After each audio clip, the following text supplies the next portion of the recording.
Hello, and welcome to the Greystone Manor podcast. I am your host, ProPro, and we are finally back. It has been a long time since I have recorded this podcast, mostly because I lost the vision of what I wanted this space to be. So I am now choosing to use this podcast to kind of go a little bit more in depth with the blog posts that I'm writing. So this episode is about my blog post called The Power of Letting Go. In the past year, more like two, it feels like I've experienced a lot of chaos and change. I've had some good things happen, I've had some bad things happen. It just feels like a mass balancing has been happening. And while I was on a motorcycle ride just a few nights ago, just seeing the sun set, just cruising, taking it nice and easy, it's like a weird sense of calm washed over me. And I was finally able to reflect on every single move that I have made to get to this point. So the first kickoff is in May of last year. My partner experienced a motorcycle accident that was very life threatening. And since he doesn't have any nearby family, I took on the caregiver role when he was released from the hospital. And it was definitely a struggle, but one that I didn't mind. So I got to, help somebody recover. I got to see him like each step of the way get better each day. And over time, he healed so quickly, and I'm definitely crediting that to a lot of the holistic stuff that I've learned along the way for healing like major head injury and like major just injuries throughout the entire body. And even his own medical team, when he had all of his follow-up appointments right around September, October, they were extremely impressed with how quickly he healed and how well he healed. So we're giving credit 100% to the holistic method, but this is not me giving any information or recommendations because that is not my expertise at all. It's just something we decided to try and it worked. Well, right around that time of September, October, I decided it might be time for me to kind of get my finances under control. Now that my partner is healed enough, like he was able to kind of start moving back into some type of normalcy. And I was like, well, let's just give it a try. I had a long conversation with my family, like especially my mom and my sister, and I also watched a lot of She's a Princess on YouTube, and that's actually 2010's TV series that aired in Canada, and it goes over like mostly these women who are just spending outrageous amounts of money on their credit card, but not just their credit cards, like other people's credit cards. So, watching a bunch of this, having a long conversation with my mom, my sister, I chose to get rid of all of my credit cards. So I consolidated all of my debt, lumped it into one payment, and I said, okay, we're going on a quote unquote cash diet. So it's just whatever income I'm bringing in, that's all I have to work with. And let me tell you, the adjusting was a struggle. So I found out real quick that I had a bunch of subscriptions to a bunch of different things that I never even used. There were even subscriptions to apps that I had no idea I was paying for. So immediately, boom, got rid of all of those. And then I found out this isn't enough. I still need to find room in my budget of expenses that I need to cut because my income is set. So as I was going through, I was like, oh, what else more can I get rid of? I was like, I feel like I need everything. Like I can't get rid of anything. And my first step was I was ordering these supplements and I was like, you know what? maybe I can just like get the supplements through the food, like whatever I'm making for like breakfast, lunch, and dinner. Maybe we'll just be more mindful of it. So I got rid of the supplements. And, the budget was opening up a little bit where I could have some breathing room, but it wasn't enough. So then I was like, it's time to get rid of, my monthly massages. And I do that as somebody who is a disabled veteran. And I do go through a lot of like physical body pain. However, I was like, if I keep my YouTube subscription, it's a lot cheaper than paying for a monthly massage, and I can learn how to do like lymphatic draining, rolling, same thing with dry brushing. So I was like, okay, we're just going to teach ourselves and we're going to get rid of that expense. And boom, like right then and there, everything started opening back up. And I was like, oh, thank goodness. I think I can survive on my income now. And this entire time, my partner's like supporting me through this journey. Like, we actually started sitting down at the top of each month, writing each of our own budgets. So this was really, even though this was scary, this was very exhilarating because I was like, wow, look at how aware I am of where my money is going and who's it going to, and what are things that I can do on my own versus things that I might need to pay for. So, sorry, that was a hard swallow. Um, so then after I kind of start getting like perfecting this budget, I get hit with maybe we should move into a house because the tiny apartment was just not serving the purpose that we needed. And honestly, it was just a space meant for me only. And now that I'm living with my partner, it just didn't fit both of us. So I fought tooth and nail with him, saying, absolutely not. I'm staying right here. It's a good price. It's a good part of the neighborhood. Like, I like this and I'm not leaving.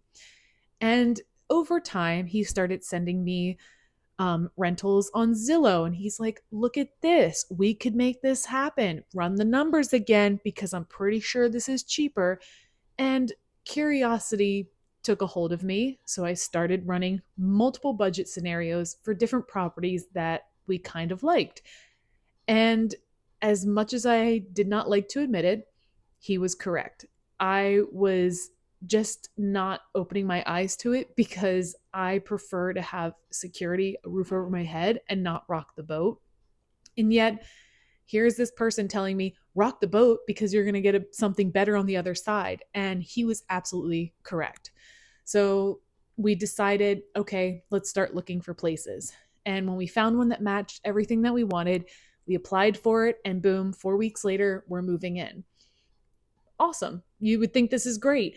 Well, as we're moving in, we found out this place had a few pest infestations that we had to manage. Not a good thing. There was also a few structural issues that thankfully we haven't had to manage yet. And we also found out that we have to share a lot of the common spaces that we thought we were only going to have access to, like with just us individually. So again, I'm starting to think this is what happens when you leave the security of like a tiny apartment, and now we're in this house, and now we have shared space, and now we have all these problems. And this entire time, I didn't realize, but being here has finally set me up for the next transition that was going to be happening. So back in May, a bunch of people at the building that I rent my office space at got an email saying, hey, the building is up for sale. We plan on selling, but don't worry, your leases will be good till the end of the year. Okay, sounds good. I kind of panic and I'm like, well, maybe I should just get rid of my office. I try moving things out of my office into the house. I have a full mental breakdown. I was like, I can't do it. You know what? If I have till the end of the year, I may as well just stay. So move everything back into my office space. And at the top of June, I find out in an email, like with only like a 5-day notice, the building has sold. Everybody's lease is being terminated by September because it's turning into an inpatient facility for rehabilitation. And at this point, I was just like, I've already went through the mental stress and strain of crying about losing this office space, moving everything back into it just to be told, "Hey, you don't have till the end of the year. You have till September and you can never come back." So, I decided, well, it's time to break the lease early. So I gave a notice to the new building owners and I officially moved everything out at the end of June. And thankfully, this house has a space for me to actually move my entire office into. So that's another expense that will be saved on my budget. And now I can actually get into this healthy zone of finances, which I have been struggling with for a long time. I even even before 2 years ago, I've been struggling with that a lot. So I'm very happy that this opportunity happened. Even though everything seemed uncertain there for a while, it all kind of culminated and got to this point of see, the universe is like, see, you were totally fine. You were okay. You had nothing to worry about. And that didn't hit me until I was riding my motorcycle, watching a sunset, realizing I don't have to worry about going to the office to water my plants. I don't have to worry about holding X amount of office hours each week. I don't have to worry about the subscriptions that I'm paying for and I'm not even using. And I don't even have to worry about living in such a small space where I can't just get away and have me time. I can finally do that. I have my own little mini kind of witchcraft room where my crystals are at and my books are at.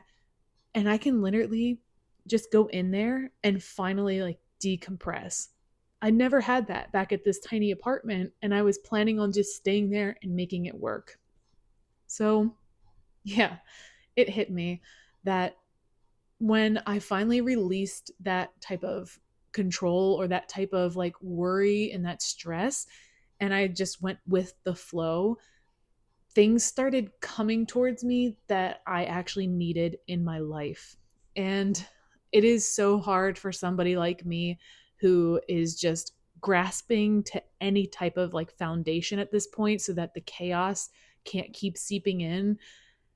But I think there is a beauty in the unknown, because when I keep trying to see what is in front of me or what's ahead of me and what's to come, I just worry, endlessly worry and stress and how am I going to get there? I know this is where I want to be. I got to plan every step, and just letting that go, just letting it go, allowing the unknown to just exist, stepping into it with my eyes completely closed. And a lot of good things came from it. So I'm really hoping that over these next few weeks and few months, I can really work on applying this concept of just chilling my nervous system, because everything is simplified now, and just moving forward from this new space. I say space, but it's more of a mindset. When I say space, I picture it in my head, right on my forehead. I'm in this space. That's kind of what I'm doing with my hands. So, is there something in your life that you are desperately just holding on to because you are so scared that if you let go, it might cause a foundation, a crack in your foundation, or even just insecurity or maybe instability? And I would like to challenge you, don't do anything extreme, please. Do this on a small scale, but I would like to challenge you to try to let go of those smaller things that are actually causing more worry and stress, because who knows, it might set you up for something a lot better down the road.